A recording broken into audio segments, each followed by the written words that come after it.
What's up, music fans of the internet? I'm Kevin. I'm Derek. And together we are last week's album, where we're bringing you two opinions on the best new music. And in this episode, we're talking about the album Create Your Own Mythology by Kristin Diable. And the big question we're answering, or trying to answer, is this the album that's going to help her sort of break through into the spotlight? So, before we get into that, though, we're going to start things like we always do, drinking a beer. Cheers, Derek, and everyone at home. Cheers, Kevin, everyone at home. And let's start with a little background on Kristin Diable. She is a singer-songwriter originally from Baton Rouge. She moved to New York to sort of pursue her singing career, songwriting career, and now she's back living in New Orleans. She's had a handful of releases since about 2004. This is her latest one. It's called Create Your Own Mythology. It was produced by Dave Cobb, who's kind of a producer of the moment. He worked on Jason Isbell's Southeastern, as well as Sturgill Simpson's Metamodern Sounds in Country Music. So that might tell you a little bit about what it sounds like, but let's talk about what it definitely sounds like. Derek, what do you think? Kevin, I think Create Your Own Mythology sounds like a delicious gumbo of blues, soul, and rock. I like gumbo. Well played, Derek. I'm going to say that this sounds like Lana Del Ray meets Lucinda Williams with some Sheryl Crow thrown in for good measure. So think about all that, and let's talk about key tracks. I'm going to go with number 5, Eyes to the Horizon. What about you, Derek? I'm going number 6, True Devotion. Right on. That is another good one, but I will start us since Eyes to the Horizon comes just before True Devotion. You might recognize this song. I believe it's appeared on a couple episodes of the show Treme, and her take here is a little bit different than probably what you heard on that TV show, but it's got breathy percussion, pumping bass drums, really scuzzy guitar, ringing organ, a bass line that sounds a lot like Ben E. King's Stand By Me in a good way. And there's sort of wailing doo-wop in these wordless choruses and a really bleeding guitar solo. And if I'm not mistaken, Dave Cobb, producer, also did a lot of the guitar work and maybe that solo. The message here, it's an anthem about sort of saddling up for the long haul to sort of find your own way, but she sort of forgoes the traditional anthem treatment. It's not loud, it's not booming, it's not awesome and feel great, and you can kick the world's ass, which is kind of nice. It's kind of refreshing. She opts more for cool confidence and a more honest sort of vulnerability. So different take on the anthem, which I really dig. Tell us about True Devotion, Derek. Kevin, this one opens up with soft piano chords and vocals and really launches in the second verse where it kind of turns into a soulful ballad, but really upbeat from a rhythmic standpoint. The piano just really takes off. There's faint, reverb, heavy electric guitars, a groove and bass guitar, a cymbal, snare, heavy drum beat.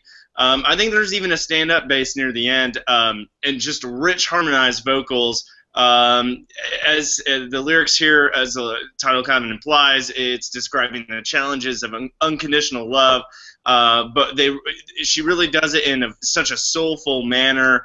The melody is amazing, just have you kind of humming along, and just really rich, textured song here, just really stood out to me. Are you truly devoted to that track, Derek? Yeah, I can't say anything. I can't even talk to other tracks because this one, it was so good. Yeah, it is a good one. So definitely check out those two tracks, guys. Now let's talk about best lyrics. Derek, what's your pick? I just like saying my devotion only goes so far because my best lyric comes from the opening track, I'll Make Time For You.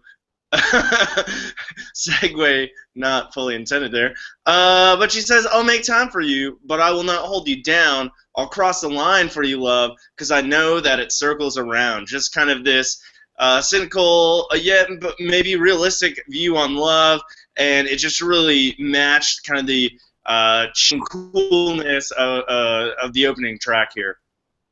Yeah, that's a good one. I'm going to pick one from the album Closer. We're going to bookend the best lyrics here.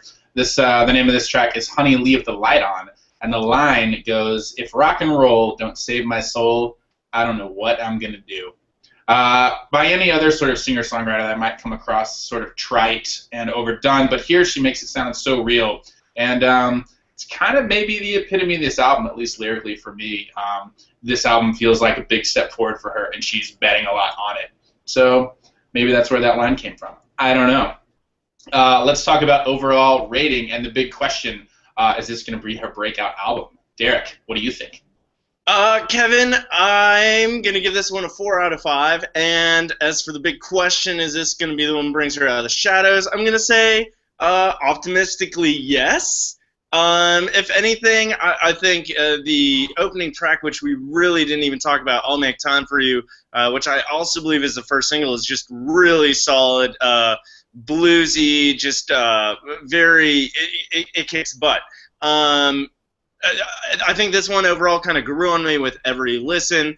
I thought there were a few slower parts that kind of lost me a little bit, maybe Burn on a Wire, Deepest Blue, but overall I thought it was very strong. So if anything, I'm hopeful that this does kind of bring her to some prominence.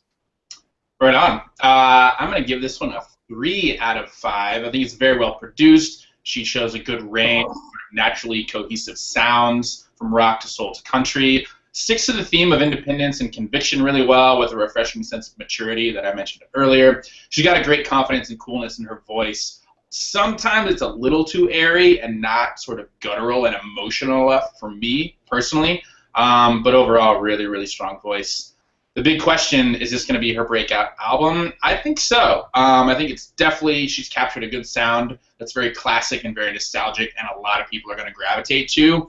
I don't know if this is her best work yet. I think it's her best work to date, and I'm really excited to see what comes next for Kristin Diable. So there you have it, guys. 4 out of 5 from Derek, 3 out of 5 from myself, 7 out of 10, and we're both betting that this is going to be a really big album for her. So we hope so.